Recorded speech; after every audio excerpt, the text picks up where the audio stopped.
What's up, beautiful people? Welcome to the Unapologetic Nomads. Today, we are currently in the beautiful country of Tanzania, Dar es Salaam. That's right, and we have a special guest here, the one and only Wanda from Diaspora Connect. Shalom, hey, greetings, fam. Nice. So, how you doing today? Doing well. I was so pleased to see you while I'm at the cafe. I looked and I said, "Hey, he looks familiar." So y'all went up and had to introduce myself. So thank you for having me on your show. Cool. Yeah, no problem. You've been here since 2020. So, how was your journey getting here to Tanzania, and why did you choose Tanzania to come to out of the United States of America? So the reason that I chose Tanzania is like the reason most of us chose it, because it was the only country open in 2020 when we were trying to leave due to the pandemic. It was the only country open, so I decided to come to Tanzania. My plan was to go to South Africa at first, but then it was closed. So I changed my ticket to Tanzania. I didn't know T shillings. I didn't know Swahili. I just said, I'll tough it out. Okay. I'll figure it out. So I decided solo to come to Tanzania. Cool. Like, where are you from in U.S.? Okay. I'm originally from Newark, New Jersey, and then I lived a lot of my adult life in Atlanta. And then I moved to Colorado Springs, Colorado, before I moved to Africa. Oh, nice, man. So you like a little, you like a nomad yourself, yeah, traveling the states and things like that. So what made you want to move to Tanzania? I wanted to move because I realized that I'm from Africa, basically. Okay. I had an awakening that. The continent is my home, and I know we hear that a lot, but I had never visited, and I'm like, I actually want to visit, and I actually eventually want to live here. Yeah. This is my second country. The first one, I went to Ghana during the year return. I stayed for 2 weeks, fell in love with Africa, and I said I was going to come back, but I didn't know which country I wanted to come to, so pandemic made the choice for me, and I moved to Tanzania, and I've been here ever since. I said, this is paradise, I'm not leaving. Man, that's interesting. So, when you went to Ghana, how long were you in Ghana? I was in Ghana for 2 weeks. Okay, all right. And like, what's the difference between like Ghana and Tanzania? I'm so interested, like, to hear that. The difference for me is the vibe. I felt different when I came here versus Ghana. Ghana is a little bit more, a lot more high strung than the Tanzanians and the environment, but Ghana was also beautiful to me. I don't want to offend anybody, but some of the smells in Ghana was shocking a little bit, but it's different from Tanzania. Tanzania has its smells, but it was different, and also the bathroom situation. Tanzania has the local toilets in the floor. I could deal with that because in Ghana, a lot of times we had to go outside and it was just a hole. If you're out in the bush, and of course you have to go in the bush, but at least Tanzania has the urinals on the floor. So were you in Accra, Ghana, or? I was in Accra, I was in Kumasi, because I did the whole slave castle, Cape Coast. I did that whole W.E.B. Du Bois home in Kumi's mausoleum. I did that whole tour, and but it was beautiful. But I just knew for some reason that wasn't where I needed to be. I loved it, and it was beautiful, and I was like, I love the heat, and the people were friendly and all that. But I always stood out because I was always the lightest complexion, and they never called me O'Bruni. Now that's white person. They knew that I was. They can tell that I'm not O'Bruni, but I think they thought I was like from South Africa. They never thought I was from the U.S. It's always Southern Africa or somewhere in the South, South Africa. And but I was always like the lightest one, and I'm like, well, I don't think my tribe is here because I don't look like the people as much. Okay. Interesting. That's interesting. So out here in Tanzania, is it like because you've been here for 4 years? Yes. So has things changed from 4 years ago to like now? It has changed a lot. I see more development. I see more of when we first got out here, it wasn't a lot of advertising apartments. It was not a lot of advertising marketing. Okay. I noticed a upkick in the marketing. Like you can find so much online now on Instagram. Everybody's business is on Instagram, and I feel like our coming here has encouraged or influenced a lot of businesses to market more to online, because it wasn't so much of an online presence like it is since we've come in 2020. You know, now you can find GGCo, ggco.tz. They, you know, it was Zoom Tanzania, but it changed it to GGCo. But now you have apartments you can find online. It's like anything you need, you can find it online. Clothes, you know, a lot of stuff that's in Carrier Code is online now. So I feel like that's our influence. Yes, you can find almost anything online. A lot of things out there, and they deliver it to you via Boda. Okay. So you can order anything you need. You don't even have to go out shopping and looking for it. Some specialized stuff you do, but like clothes and stuff for the house and stuff like that, I noticed that it has been improving since we've come. I feel like it's the influence that we have had because of doing businesses and connecting with locals and sharing ideas and marketing. You have to market your products, and just they're connecting with us. I feel like we have improved in that area, improved their business marketing of their business, as well as I noticed, of course, development that have improved since we've been here. Okay. And also we have actually the middle income, or the mid income here in Tanzania has increased. It was more like the low middle income. class. They have the middle class has increased since we've come. I know they try to say people always want to give other credits.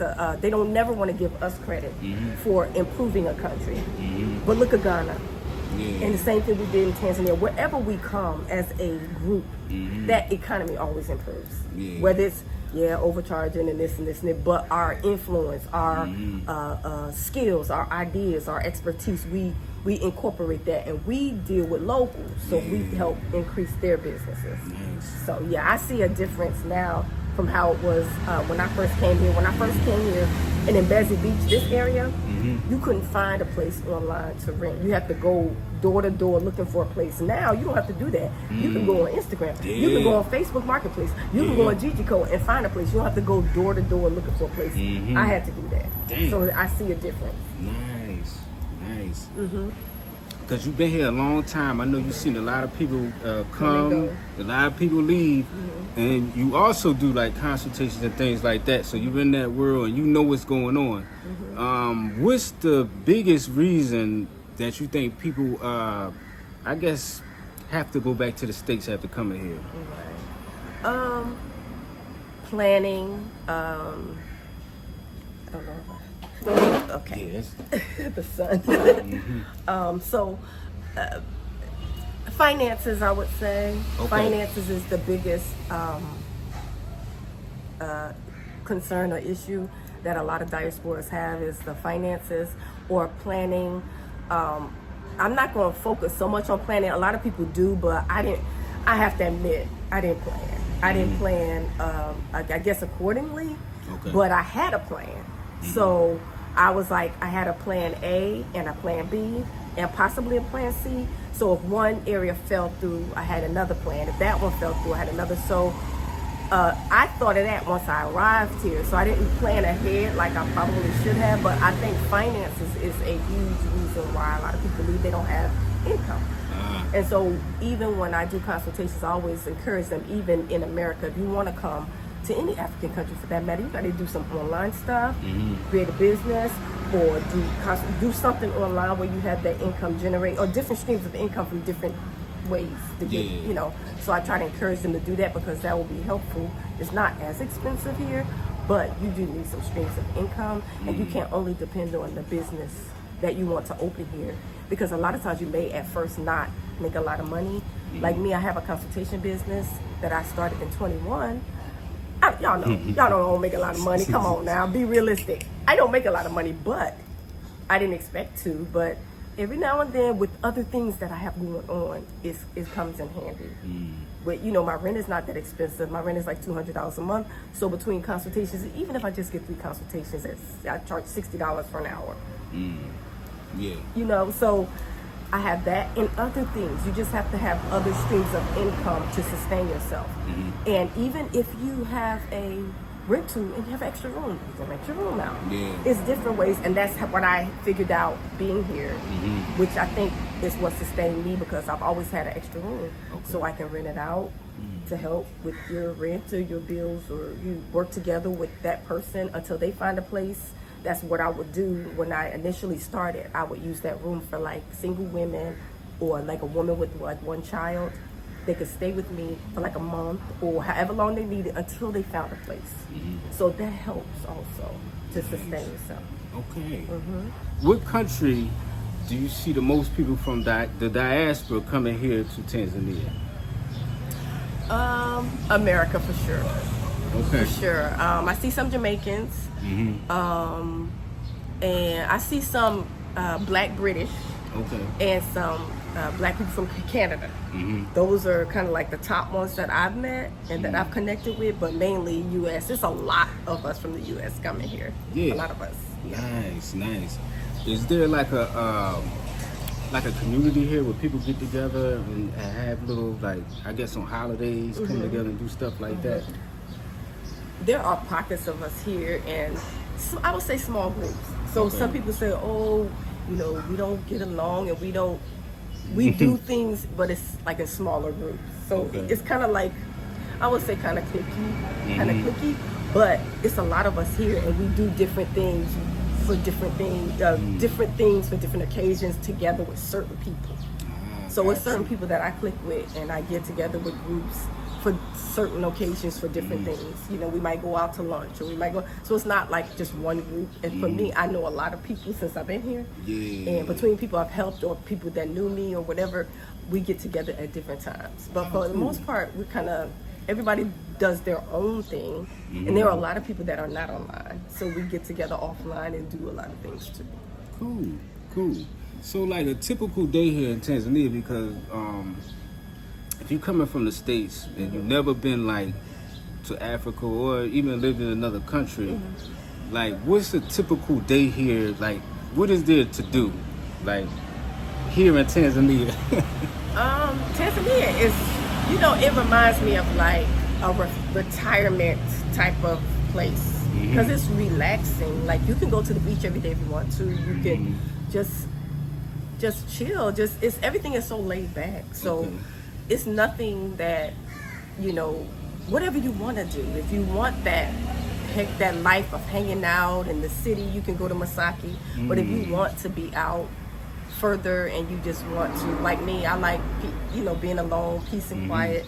And when I want to come to the city, I'll come back like I am today. But for the most part, you can just relax. You can just sit with yourself. Some of us need to sit with ourselves for healing. We need to reflect, take time for our thoughts and our, you know, spirit.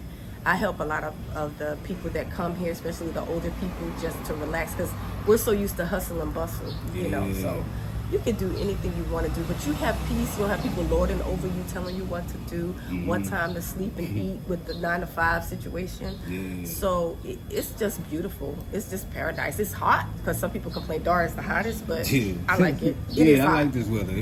This weather reminds me of Florida weather, like exactly like Florida. It's raining a little bit here and there, and it's hot and humid. So you've been here 4 years. Yes. Have you moved in different, like you lived in different places in Dar es Salaam? I've lived in 3 different places. When I first arrived, I've lived in Masaki for like 6 months. And I actually lived with a Jamaican couple. They actually let me stay with them until I decided what I wanted to do, where I wanted to move and all that. Because during that time, they didn't have a list of rentals. So we had to physically have a Dalali go to house and call owners like that. And pay. So until I found a place, and then I found a place here in the Mbezi Beach area, and I used to come here all the time. I was in walking distance from the shop. It was in Mbezi Beach, this area, and so I know this area really well. So I stayed here for like 2 years, and then I moved to Tegeta. A lot of us are moving out now. Further out, I peeped that. Uno Neo, Sala Sala, Goba. We're moving out of the city because it's less expensive. I peeped that. A lot of people is moving out. Some people people be like 2 hours up there. I'm like, that. It's like, Yeah, they be moving. Because of the price. It's affordable, and you have all the same, you can get more of a house, or you have some of the same conveniences out there too, just out, from the city. That's the only thing is you need to make sure you have like some kind of food stand or something where you can get food from if you don't want to have to come here. Like me, where I live, I can go to local food stands. If I don't want to come over here, I can still get my food over here. Definitely, Now, you live here, and I know you help people like with consultation and things like that. How hard is it, from a scale from 1 to 10, is it to start a business here in Tanzania? Honestly, as a foreigner. It's not easy. It's not easy. From 1 to 10, I would say. With all the moving parts, maybe 6. A 6? Yeah. Okay. For me, it wasn't difficult. My business is registered in like 2 weeks. So it's almost like it depends on your connections, because it's not how much money you have, and it's who you know to get everything done. Because a lot of people get off track, or they get kind of messed up because they connect with the wrong people, and they believe what they say. They say, oh, I have this attorney or this, that, and that's not real. So it's like the connection that you have. My attorney was referred to me by my driver, who was one of my partners. He was my driver initially, Uber driver, spoke good English. He said, if you ever want to create a business, my cousin is an advocate. They call attorneys advocates. And he can help you, because I helped this. He showed me, he helped another American couple, a group, get a business. And so I was like, I was thinking about it, praying about it, waiting. And then when I decided, I already had the partner, I already had the attorney, and he was legit. When I met him, he had actual office, just like in America, a receptionist, have a seat, waiting area, offices of attorneys. So that was a real attorney. So yeah, I got it registered in 2 weeks. The attorney told me we have 2 weeks to get this done. So when other people say, oh, I've been trying to register a business for all these months and all this, and I'm like, I was registered in 2 weeks. I mean, I know it was a simple one, and I know I didn't have a lot of assets, so I don't know if that was why, but I don't know. It was 2 weeks. So I didn't have a problem, but other people had some issues. And I think it's more who they're trusting, who they're connecting to. That's why it's always good to consult with someone who actually has done it, and they can refer you to the right people. Because if you try to do it on your own, which a lot of people have, it's a lot of us here who have done it, but when people come, for some reason they think they know better than, sometimes they think they know better than the ones who are actually here and have been here for 4 years or 2 years or 1 year. So they're like, oh, I know what she knows, I don't need to ask her. But then, and I've had it, they get in a bad situation, then they call. Or then it's too late to listen because they have already expended the resources and stuff. I'm not gonna say it's too late, but it's like after the fact, especially when you got the information at the beginning. Believe me, I've done that before. And I've learned, just in my life in the West, I've learned that when someone tells you something and they have experience, listen, because they're giving you their experience. And sometimes, especially in this country, they don't speak our language, and they don't do business like we do things. So just because you have a business mind and you had a business in America does not always mean that you can come here and you'll succeed. I didn't have a business in America, but I'm kind of succeeding here. So that's good. You know, that's good. What's your YouTube and your Instagram and all the information so people can contact you, like if they come to visit Darcy? Okay, thank you so much. I appreciate it. Okay, so my YouTube channel is called Diaspora Connect Tanzania, and we all know Diaspora Connect. That word is everywhere, but I registered a business here called Diaspora Connect LLC. So that's why I named my channel Diaspora Connect Tanzania. My Instagram is Handford1, Handford HANDFORD 1, Wanda Handford 1. That's my Instagram, and I think that's it. Cool. Thank you so much. Is there any thing that you would like to say that I didn't ask you? Be encouraged. It's difficult, but it's not impossible to come to Africa, anywhere across the continent, and live here, do business, relocate, do business. You just have to connect with the right people. Make sure you connect with the diaspora. Don't go to any of these countries without connecting with people like us. Some people say that you should come here and connect with only locals. That's not my advice. I advise us to connect with each other because especially the ones that have done what you're wanting to do. You want to create a business, you want to relocate, you want to stay. Connect with each other first, and then you can meet locals on the way. Maybe they can refer you to someone. But yes, definitely connect whatever country you decide to go to. You don't want to be in a country, they call it foreign country, Africa. I mean, we're all from Africa, but you don't want to go somewhere and not have a connection with one of us in the diaspora. We are everywhere on the continent. Don't be afraid. I came here by myself. I'm fine. I did get robbed one time. Oh yeah. Yes, I got robbed one time because I left my patio door over here. I left my patio door open for them. I forgot to lock it, and they was watching. As soon as I left, they came and took my phone, took my computer, and everything. So I was feeling lost for a minute, but then I started getting things back slowly. Okay. It's so hard for us over here because everything is in America, and I was just panicking how I'm gonna set all my stuff back up. Man. So I was able to do it. All praises to the Most High, I was able to do it. So yes, that did happen to me, but they didn't touch me.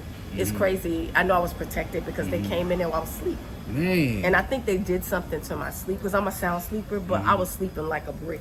Man. They opened 3 doors and I ain't hear nothing. Yeah.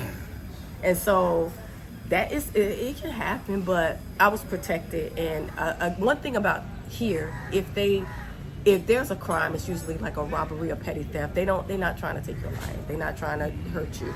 They just want your items. So of course, as a woman, you have to be careful. As a man, you have to be careful. And lock your doors. Lock your doors, right? Be careful, because I did leave my door unlocked. Be careful who you trust.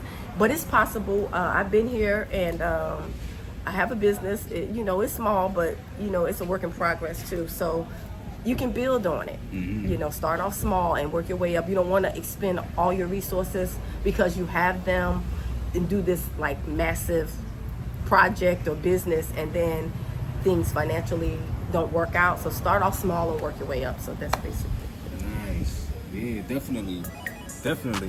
And we appreciate you, for calling me, because I was walking I don't know what. Yeah, I was sitting down. I was about to go live, and then I seen you. Yeah, so that was cool. Yeah, and I'm gonna definitely try to link up with you again. Okay. And maybe we could do something with the diaspora out here. Okay. Yeah, connect with the diaspora. Okay. Yeah. Okay. So family, make sure you check out Diaspora Connect Tanzania on YouTube, and check out our sister Wanda. And thank you for joining the Unapologetic Nomads. Oh, thank you for having me. Hey, fam.